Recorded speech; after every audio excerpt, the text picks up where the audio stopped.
Hoje é a próxima. Bom dia, pessoal, tudo bem? Olha só, hoje as nossas aulas são de estudos amazônicos, beleza? Então a minha aula com vocês é do sexto ano, uma aula de revisão, tá? Referente ao nosso conteúdo de estudos amazônicos. Lá quando a gente estava presencial, então não precisa ficar nervoso, nem ficar batendo muita cabeça. Todos esses pontos que eu vou abordar aqui com vocês já foram vistos em sala de aula, tá legal? Então olha só, aqui, estudos amazônicos sexto ano, aula de revisão, beleza? Vamos por ponto. A ocupação da Amazônia pelos europeus, vamos devagar. Quando a gente fala em ocupação, a gente está falando assim de uma forma que antes já existiam pessoas, ou seja, os índios, várias sociedades, diversas sociedades indígenas. Na verdade, hoje em dia a gente fala em etnia indígena, tá legal? O que acontece? Os europeus se depararam e houve a necessidade de uma maior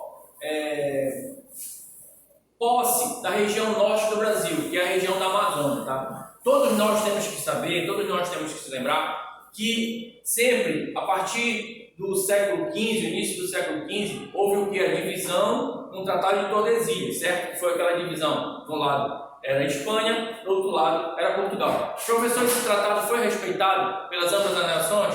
Não, não foi respeitado, porque o que acontece? O território que seria espanhol era visitado pelos portugueses e o território que seria português era visitado pelos espanhóis. Tá. E o que acontece? Vamos lá.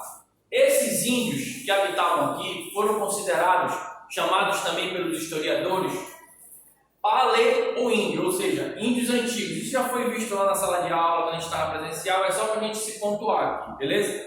O que aconteceu? Uma das principais características desses paleo-índios é que ambas as etnias que remotamente existiam antes da chegada dos europeus não conheciam nem a cerâmica nem a escrita. Então, olha só, vamos pontuar aqui. Não conheciam nem a cerâmica, vou pontuar com a gente aqui, e nem a escrita, tá legal? Por que, professor, que você está pontuando aqui? Porque, olha só, para a gente estudar as etnias, seja ela americana, seja ela brasileira, as etnias indígenas, a gente precisa de fontes históricas.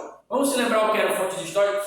Fontes históricas são aqueles vestígios deixados pelas culturas passadas, pelos nossos antepassados, para o quê? Para nossos historiadores, os nossos arqueólogos, os nossos paleontólogos, e se depararem e conseguirem entender a parte dos paleo-índios, ou seja, a cultura anterior à chegada dos europeus. Quem foram esses europeus? Bora citar, vamos lá, portugueses, espanhóis, franceses, holandeses, ingleses, pelo menos 5 estados europeus que visitaram a costa brasileira. Professor, mas o Brasil não foi colonizado só pelos portugueses?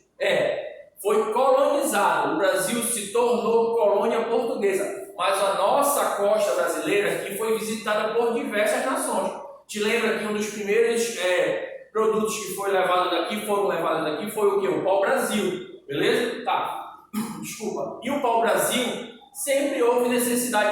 Professor, o pau-brasil só foi utilizado pelos portugueses? Não. O pau-brasil era necessário para fazer construção de embarcações, para atingir os tecidos, né? Aquele pigmento vermelho que existia no pau-brasil. Tu está vendo que os estudos amazônicos, como eu sempre falei para vocês e continuo falando, ele se agrega à história, né? Ele se agrega à história, tá?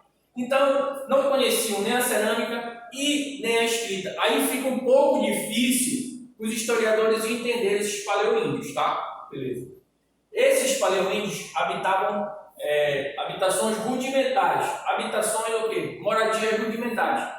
A gente tem que entender por que rudimentares, porque presta atenção. Antes da chegada dos europeus e a partir de 1500, vamos dizer assim, vamos pontuar numa história, vamos se delimitar, o quê? A necessidade de se fixar em determinados locais era muito restrita para os índios. Eles não gostavam, vamos dizer assim, para a gente entender de uma forma bem simples. O que eles faziam? Eles montavam suas habitações, na maioria das vezes era com folhas de palmeira, folhas de açaizeiro, com cipós, com madeiras que eles faziam suas ocas, suas habitações. O que acontecia? Tá, eles na maioria das vezes não praticavam também agricultura, eram o que? Caçadores e coletores, tá legal? Eles iam lá, caçavam, retiravam da natureza o que eles queriam, e quando escasseava, sabe o que escasseava? Quando diminuía a quantidade de animais, naquela grande área que eles habitavam aqui, eles saíam para outras regiões, tá? Tudo bem? Então tá, beleza, bora para cá aqui. Aqui, como está no material de vocês, muitos de vocês, a totalidade de vocês tem esses pontos no caderno de vocês, só para a gente se lembrar, aproximadamente o número de índios era de 4 a 5 milhões. O professor era muito índio, tá? Várias e várias tribos ou várias e várias etnias que habitavam a região da Amazônia e também em todo o território brasileiro. Tu tem que entender que a gente está focando em estudos amazônicos, por isso que eu faço a delimitação da região norte do Brasil, a região da Amazônia, tá? Então, aproximadamente, só nessa região amazônica existia de 4 a 5 milhões de índios, tá legal? Vai ver. Aí o que acontece? O choque cultural, tá? O que foi esse choque cultural? O choque cultural nada mais é foi o seguinte: quando os europeus aportaram, o que aportaram? Quando os portugueses chegaram aqui, se depararam com os índios, tá? Só para a gente ter uma ideia, há relatos já feitos pelos escritores portugueses, pelos narradores, tá?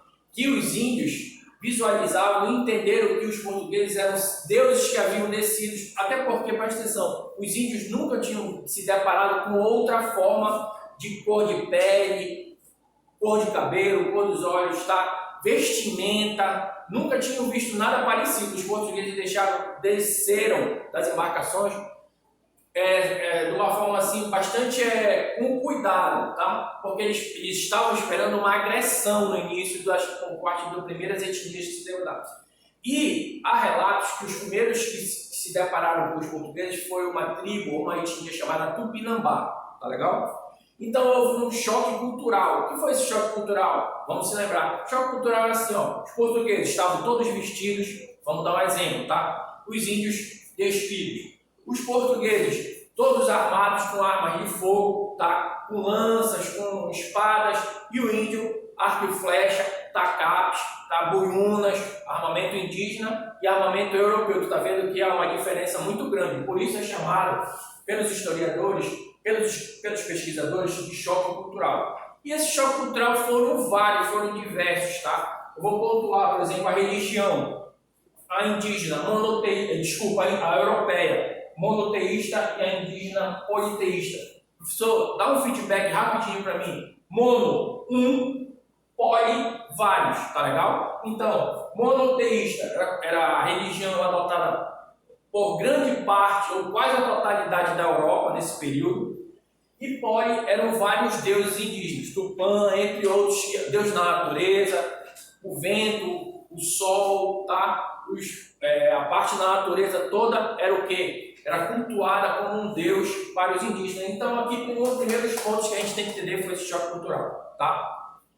Armamento também muito diferente. Tu tem que entender que quando houve o primeiro disparo de arma de fogo ali por alguma necessidade, nas primeiras semanas foi um verdadeiro espanto para o indígena, né? Porque primeiro, nessa época os armamentos eram carregados pela boca, tá? Na maioria das vezes usava-se um bacamarte, tá? Quando o europeu disparava esse bacamarte, saía uma grande quantidade de pólvora, tá? Um barulho na época espantoso para o indígena, tá? E o indígena só no arco e flecha. E ainda tem uma coisa muito interessante, preste atenção. Quando os portugueses chegaram aqui, foram deixados alguns tripulantes para estudar, tá? Na verdade eram os degredados, e a gente vai ver lá o que seria, eu já vou pontuar o que seriam esses degredados, tá? Foram deixados aqui. E a caravela voltou, porque Cabral teria que chegar às Índias, tá? Deixaram alguns aqui, a maioria uns 10 degredados, alguns tripulantes para entender a língua, para estudar as culturas indígenas. E depois eles voltaram para pegar esse pessoal, tá legal? Para trocar as informações. A alimentação também, os europeus tiveram que se adaptar à caça, aos animais, o que poderiam comer, o que não poderiam comer, porque a gente sabe que Eles vieram, os portugueses vieram aqui, aportaram aqui, e aí o direcionamento era as Índias, então não deixaram grande quantidade de alimento para esses caras que ficaram aqui, tá? Vestuário também já foi abordado, os europeus todos vestidos, né? Todos armados, e os índios despidos, só pintados, com ornamentos de pássaros, entre outros, tá? Vamos se lembrar, para quem não sabe, rapidinho, o que seriam esses degredados aqui, ó.